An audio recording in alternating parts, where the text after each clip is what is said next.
तुम्हें वो कल्कि के शुरुआत का पोस्टर याद है जब इसका टाइटल प्रोजेक्ट के था? इस पोस्टर पर लिखा गया था heroes are not born they rise, और ये प्रभास के हाथ वाला पोस्टर उनके बर्थडे पर ही रिलीज किया गया था। अब इतनी पुरानी बात मैं क्यों बता रहा हूँ? क्योंकि तुम लोगों की तड़प मुझसे देखी नहीं जा रही है जो तुम कमेंट में दिखा रहे हो। इसलिए आज मैं एक ऐसी थ्योरी लेकर आया हूँ जो लॉजिकली ये बताएगी कि कैसे भैरवा ही कल्कि बनने वाला है, और वो भी टाइम ट्रैवल के बिना। तो चलो बिना किसी देरी किए स्टार्ट करते हैं। जब मैं भैरवा ही कल्कि है क्या इसके बारे में इंटरनेट पर सर्च कर रहा था तब ये मुझे मिली, और मेरे को लगा कि वाकई में ऐसा हो सकता है, इसलिए मैं ये तुम्हें बता रहा हूँ। तो बच्चा लोग, इस थ्योरी के हिसाब से जो भविष्यवाणी कल्कि को लेकर हुई है उसमें ये कहा गया है कि 6000 साल बाद कल्कि की पावर जन्म नहीं लेगी बल्कि प्रकट होने वाली है।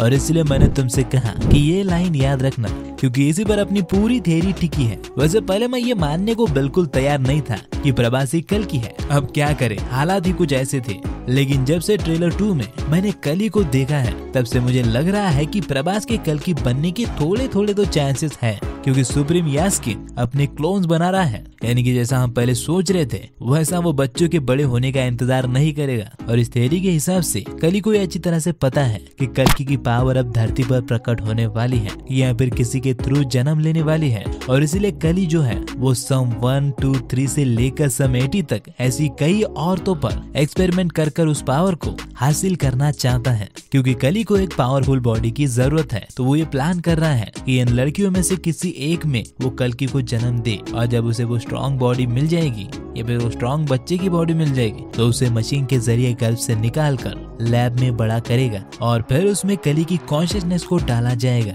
और जाहिर सी बात है कि यह मुश्किल है, और इसीलिए कल्कि ने कमांडर मानस के जरिए ऐसे चुनिंदा लड़कियों को अपने प्रोजेक्ट के में शामिल किया है जो कि कल्कि को पॉसिबली जन्म दे सकती है। यानी ये वाला सीन जिसमें इस औरत की गर्भ से बच्चा निकाला जा रहा है, ऐसा कल्कि अपने प्रोजेक्ट के वाली औरतों के साथ पहले भी कई बार कर चुका होगा। और इसका सबूत है उसके आसपास के ये 2 क्लोन जो कि एक्चुअली में वही बच्चे हैं जिन्हें इन औरतों के पेट से निकाला गया है। और इनके साथ भी कल्कि अपने कॉन्शियसनेस को ट्रांसफर करने की कोशिश करेगा। अब कल्कि को कल्कि की ही बॉडी क्यों चाहिए, ये सवाल इस थ्योरी के बाद मेरे मन में आया था और मैंने इसका जवाब भी ढूंढ लिया है। तो मुझे ऐसा लगता है कि कल्कि की जो पावर्स है वो कोई भी आम इंसान नहीं झेल सकता है, इसीलिए तो सुप्रीम यास्किन की बॉडी भी फटने को आई है। बस सोचो अगर उसे एक ऐसा शरीर मिल जाए जो नेचुरली इतना स्ट्रॉन्ग हो कि कल्कि की पावर्स को आसानी से कैरी कर ले और ऊपर से उसे और भी पावर्स दे सके। और सिर्फ इसीलिए कल्कि एक्सपेरिमेंट करके कल्कि को जन्म देना चाहता है, ताकि वो जो सदियों से करता आया है,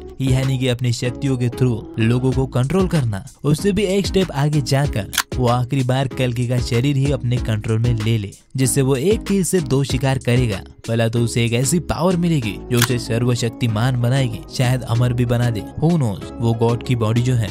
दूसरा, वो अपनी तकदीर को हरा के कलयुग पर राज करेगा, क्योंकि भविष्यवाणी ऐसी है कि वो कल्कि के हाथों मारा जाएगा। लेकिन सोचो जब कल्कि ही नहीं रहेगा तो वो आसानी से जीत जाएगा। हालांकि उसका प्लान इतना अच्छा होकर भी जब समेटी या फिर सुमति ये देखती है कि उन औरतों के और उनके बच्चों के साथ क्या हो रहा है तो वो कॉम्प्लेक्स से भाग जाती है। हालांकि हम ये जानते हैं कि कॉम्प्लेक्स से बाहर आना इतना आसान नहीं होगा, खास करके ऐसी औरतों के लिए जो यास्किन के लिए बहुत ज्यादा इम्पोर्टेंट है। तो डेफिनेटली कॉम्प्लेक्स के अंदर से उसे कोई भागने में मदद करेगा। मे भी कॉम्प्लेक्स में कोई रेबल होगा या फिर वो विष्णु यश भी हो सकता है, जो मिथोलॉजी के हिसाब से कल्कि के पिता होने वाले हैं। लेकिन क्योंकि भागने से एक दिन पहले सुमति का टेस्ट किया जाता है जिसमें ये पता चलता है कि उसी के अंदर एक ऐसा स्ट्रॉन्ग बच्चा है जो कल्कि को चाहिए, तो सुप्रीम यास्किन अपने कमांडर मानस को उसे किसी भी हालत में पकड़ने का ऑर्डर देता है और विष्णु यश को भी मार देता है। इसके बाद मानस सुमति पे 1 मिलियन की बाउंटी रखता है और अपने रेडर्स को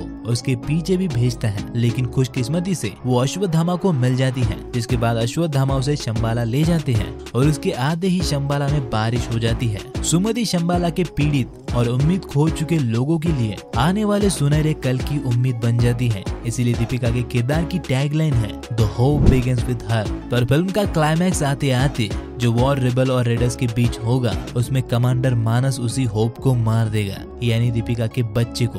उसके बाद अश्वत्थामा अपने 6000 साल के इंतजार के बाद अपने प्रायश्चित का जो एक मौका उन्हें कल्कि के रूप में मिला था उसे खोता हुआ देख टूट जाएंगे। लेकिन जब सारी फिल्म में उन्होंने भैरवा से फाइट की थी तो वो उसकी पावर्स को अच्छी तरह से जान चुके हैं और इसलिए उन्हें रियलाइज होता है कि heroes are not born they rise. और भालो पता है, जब मैं ये थ्योरी लिख रहा था तो मुझे ये समझ आया कि भले ही ये लाइंस भैरवा के लिए लिखी गई है पर ये अश्वत्थामा से ज्यादा रिलेट करती है, क्योंकि उनका जन्म भी एक भगवान के अंश की तरह हुआ था। जहाँ द्रोणाचार्य को शिव शंकर जैसा पुत्र चाहिए था तो उन्होंने शिव की आराधना की और प्रसन्न होकर भोले ने उन्हें अश्वत्थामा जैसा पुत्र दिया जिसकी शक्ति महादेव से काफी सिमिलर थी। उसके माथे का वो मणि उनकी तीसरी आंख को फोरशैडो करता था, साथ ही में उन्हें कई सारी शक्तियाँ देता था जो कि उन्हें शिव के बराबर बनाती थी, शक्ति में नहीं लेकिन उनके सिमिलर या फिर उनकी परछाई की तरह बनाती थी।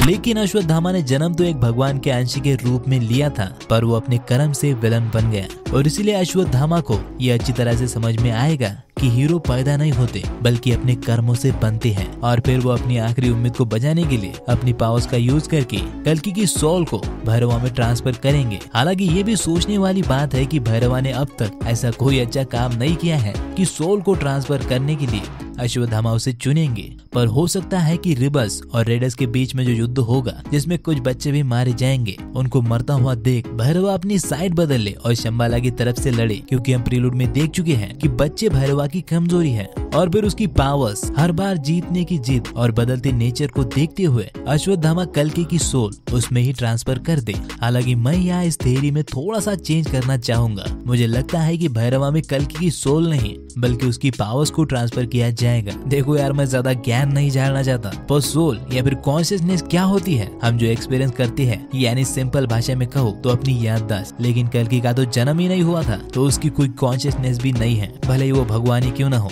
लेकिन मेरे हिसाब से आत्मा या फिर कॉन्शियसनेस का नियम सबके लिए एक समान है, यानी उसकी बस पावर ही भैरवा में ट्रांसफर की जाएगी, जिसके बाद वो अपनी जिम्मेदारी को समझ के अपने फंकी नेचर को पूरी तरह से बदल देगा और सीरियस हो जाएगा, इंसानियत की आखिरी होप बनेगा, यानी कि कल्कि बन के कॉम्प्लेक्स के खिलाफ लड़ने के लिए तैयार रहेगा। और मैं तुम्हें याद दिला दूं कि ये सब रिबल के रेडस से आखिरी जंग हारने के बाद होगा, जिसके बाद कली को लगेगा कि वो जंग जीत चुका है क्योंकि उसने कल्कि को मार दिया है उसके माँ के पेट में ही। पर दूसरी तरफ प्रभास एज अ कल्कि उसे हराने के लिए तैयार बैठा होगा और यहाँ फिल्म खत्म हो जाएगी। पार्ट 2 में हमें कल्कि वर्सेस कली दिखाया जाएगा, लेकिन उससे पहले हमें बाकी चिरंजीवी के साथ प्रभास की ट्रेनिंग भी दिखेगी और हो सकता है कि कुछ चिरंजीवी के कैमियो भी हमें फिल्म के पोस्ट क्रेडिट सीन में दिखाई दे। तो भाई लोग, ये थी वो थ्योरी जिसके हिसाब से अभी भी प्रभास कल्कि बन सकते हैं। ऐसे मैंने तुम्हें अपने हिसाब से कुछ चीजें इसमें ऐड करके बताया, पर फिर भी ये बस एक थ्योरी है जो कि कितनी सच होगी हमें 3 दिनों में पता चल ही जाएगा।